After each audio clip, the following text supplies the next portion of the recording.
Hoy te quiero hablar sobre los loros, pero no sobre esos pájaros hermosos y tan coloridos, sino sobre los loros humanos, que no hacen más que repetir lo dicho por otros, repiten lo que dijeron los grandes filósofos y los grandes pensadores de la historia de la humanidad, y la expresión más común que escuchamos de parte de las masas cuando se refieren a estos loros es ¡qué bárbaro! ¿Cómo sabe este individuo? Cuando en realidad, si algo pudiéramos decir sin temor a equivocarnos, sería que esa persona tiene una magnífica memoria y nada más que eso.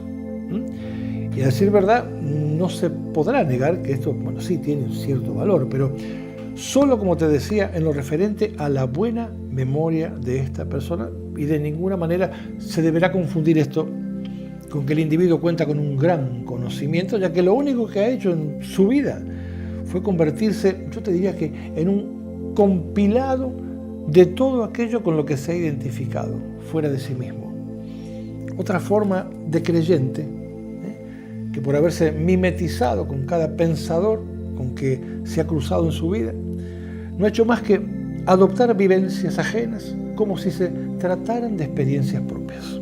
Si conoces a alguien que se encuentre enmarcado dentro de estas características, bueno, primero, como corresponde, hazle justicia y alábalo con respecto a la memoria tan prodigiosa que tiene. Y acto seguido, pregúntale qué tiene que decir él acerca de su propia vida.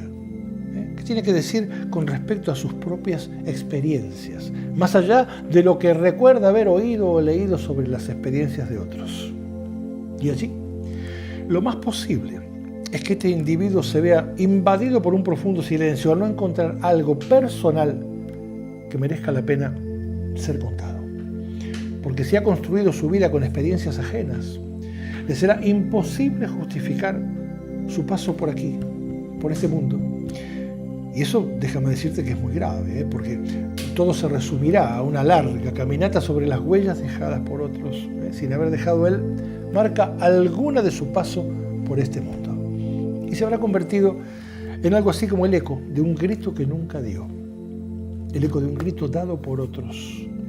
Y déjame decirte, querido amigo de Migansúa, que no estamos aquí para eso, Estamos aquí para dejar nuestras propias huellas. Y la única forma posible de lograr esto es a través de nuestras propias experiencias. De lo contrario, cuando lleguemos al final de nuestra estadía aquí en este planeta y nos demos vuelta para despedirnos de nuestra vida física, allí descubriremos con asombro que las huellas que nos acompañaron hasta allí mismo no fueron las nuestras.